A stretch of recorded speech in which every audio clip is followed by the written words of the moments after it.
Hello there, I'm Chef Johnny, the 2023 Ultimate Beef Loving Texan. And today I have a fantastic recipe for you. I'm going to show you how to cook a brisket in the oven. You heard me right, I'm not going out to the barbecue pit, I'm staying inside today. But this is a fantastic recipe.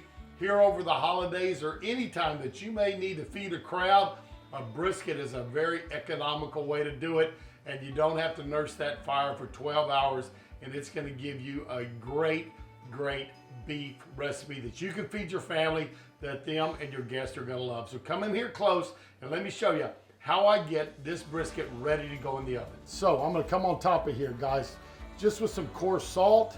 Got about a tablespoon here, and I'm going to season till it looks like I have a good amount.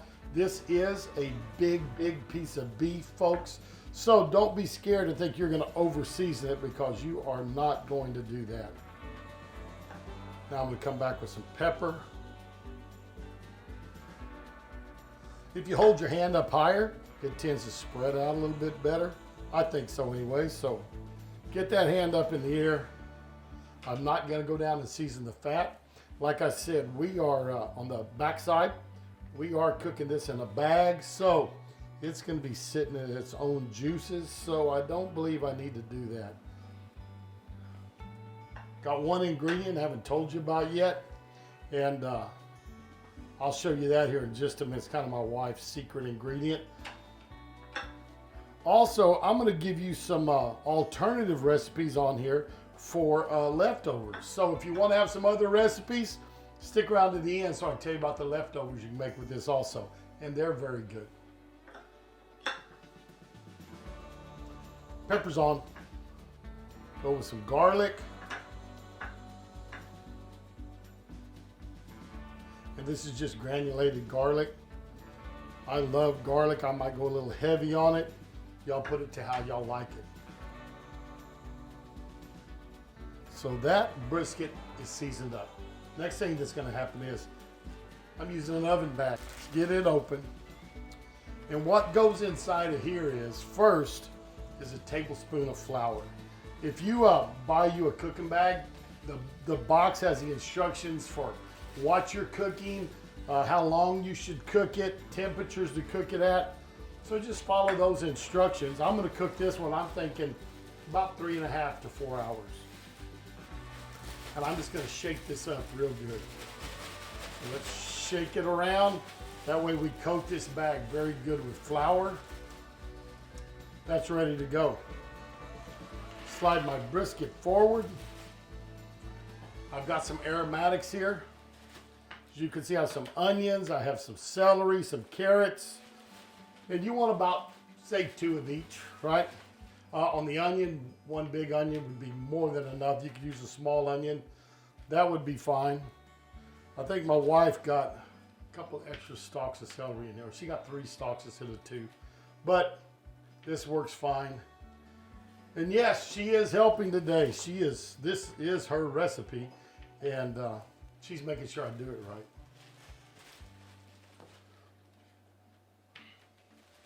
So I'm going to drop all those in the very bottom of the bag. Now I'm going to take my brisket, and it's going to go right inside the bag. I have my oven preheating to 350 degrees.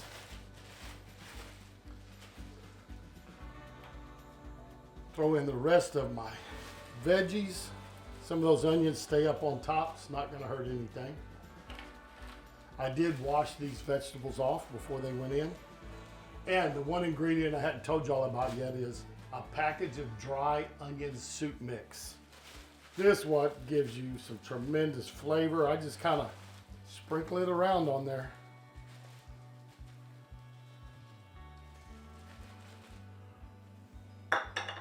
That's it. It's ready to go. I am going to gather it up. Y'all know I always scrunch a brisket. If y'all been watching me very long, kind of scrunch it up. We're going to get this bag, gather it together. And in your bag, there's always a little tie. Take that little brown tie, or whatever color yours happens to be. This one's brown. Cinch it up tight.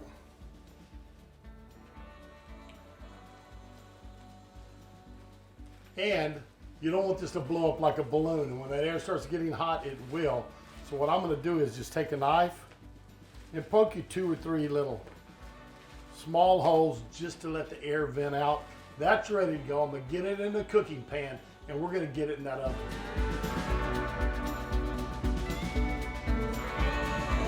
It's been about 4 hours. Got my thermometer. We're gonna check the temp on it.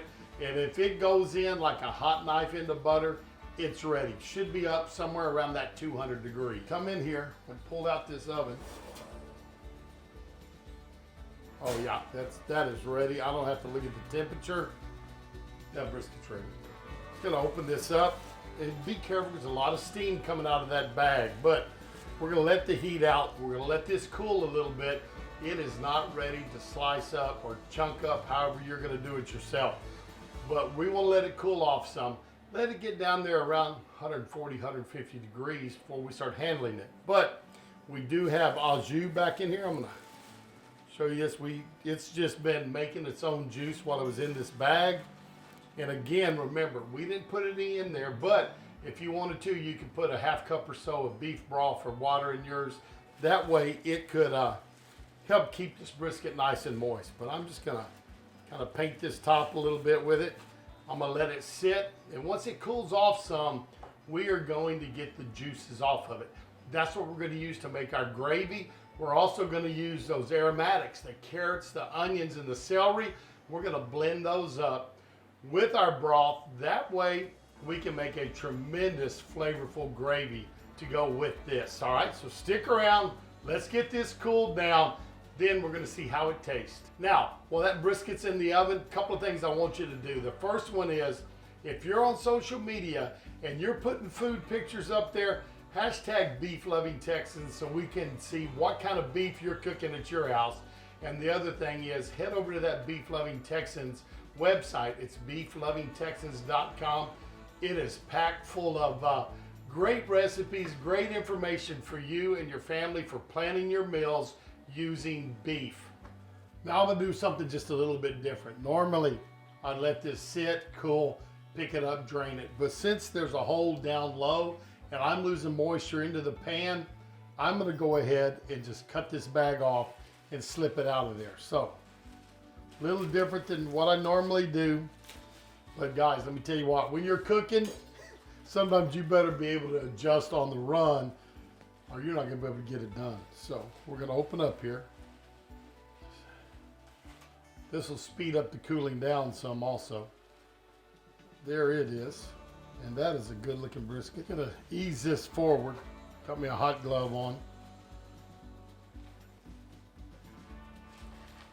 The pan is not hot anymore. That's good. You see there's a lot of moisture in here.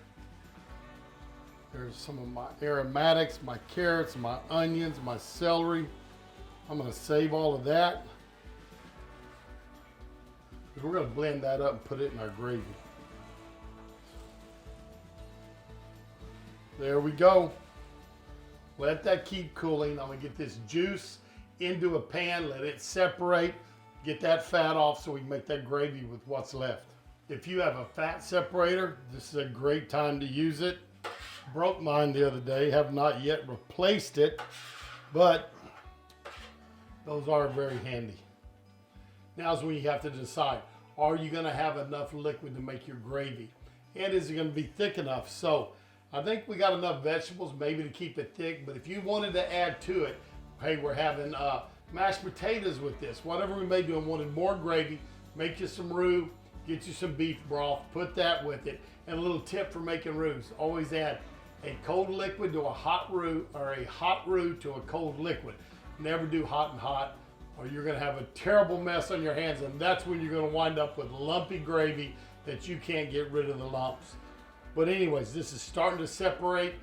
Off camera, I'm gonna take care of that. Then I'll get back on there and we'll show you how we make this gravy.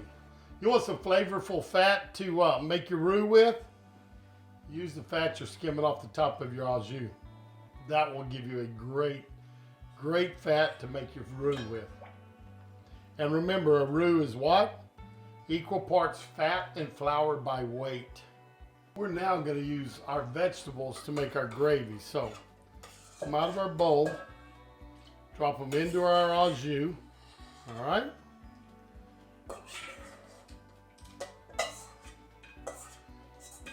Just drop that into your blender, or if you got a submersion blender, this will work great also.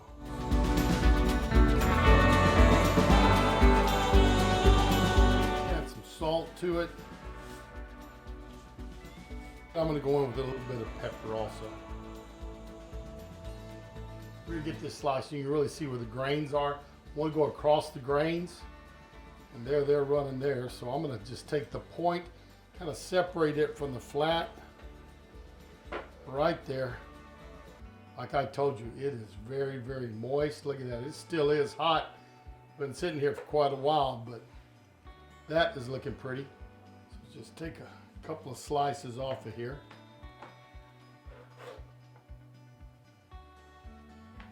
Sometimes when you cook in these bags, they really want to fall apart. Today we didn't go that far. You can see they're nice and tender. They're wanting to fold. So that's cooked well. We're going to get these on a plate, show how I plate them up. But don't forget, I'm going to tell you about some leftover ideas to do with this, and I'm going to show you one we like to do with it. Let's get this going. I'm going to take some of my gravy now onto the potatoes. And little trick, instead of covering your meat up with the gravy, let's cover the gravy up with our meat, right? So there's plenty of gravy on our potatoes. And just run it on this way.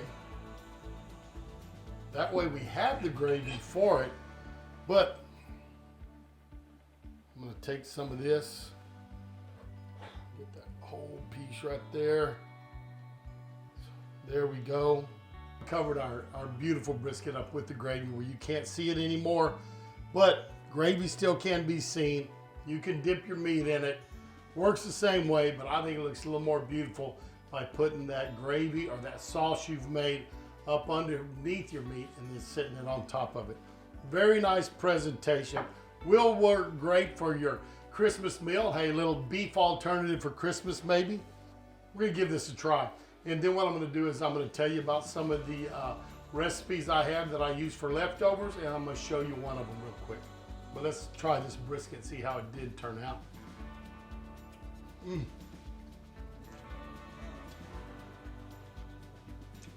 Excellent, excellent.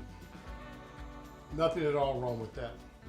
So what are some great ideas for leftovers with this brisket? Because if you cook a big brisket and you don't have a bunch, you're gonna have some leftovers. Now, could you cook just a flat? Sure you could. You could do that. You get a smaller brisket, a lot of things you could do, or just, hey, invite more friends and eat it all up. But if you have leftovers, the things you can do with it is, one I would say is a big bowl of Texas chili. Works great, and you don't have to cook the meat down. You could come in after work, put that chili together, and drop your chopped up brisket in it. It makes a great chili. It does great for tacos. Done that with it before. Sandwiches work great. How about a stir fry, a little beef stir fry? Throw this in there with your vegetables. You can make your rice, have it on the side, and guys, makes a nice little Chinese dish, right?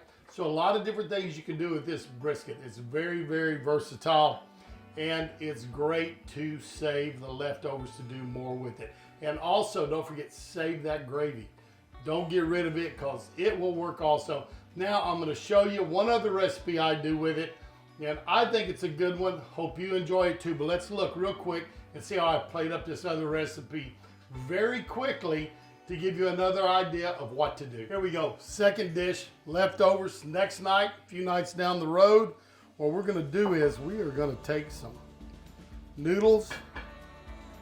These are just some white egg noodles is all they are. So we got egg noodles. Take a little green peas so we have some color on the plate. Then what I would do is I'm going to heat up my gravy. That's why I said save the gravy. So you can heat up the gravy, chop up your brisket, shred it, however you want to do it. And you could come back with it right up on top, right? Of your gravy and meat at the same time. But what I'm going to do is spoon some of this gravy over the top of these noodles. Quick, easy meal in the evening because we're using leftovers, right? That's there. Get my tongs. Nice brisket up on top. We're still looking for color on the plate, and what I'm gonna do is I'm gonna add some diced up parsley. Put that there. Let me get my cutting board out. Got a chef's knife, and I'm just gonna cut the end off. You can serve this on a big platter, right? Do it all at one time.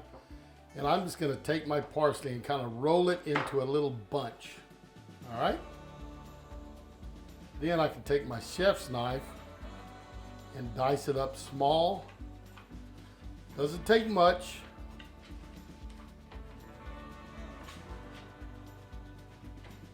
So what I'll do is just sprinkle a little bit on top, add some green to it, makes it a little bit more appealing. Well, there you go. 2 quick dishes, works great, an excellent way to cook up a brisket. We got the holidays coming up. It will feed a big group for you at an economical price, and it's a very, very nutritious meal. Save those leftovers, save that gravy, so you can come back and do something like the tacos, right? Or the chili, or these noodles that I showed you here also at the end. A lot of different things you can do with this brisket. It is very, very versatile. But thanks for stopping by. I am Chef Johnny. You can find me on beeflovingtexans.com and share your photos with us of your food when you post them up with the hashtag beeflovingtexans. We always want to see what y'all are doing.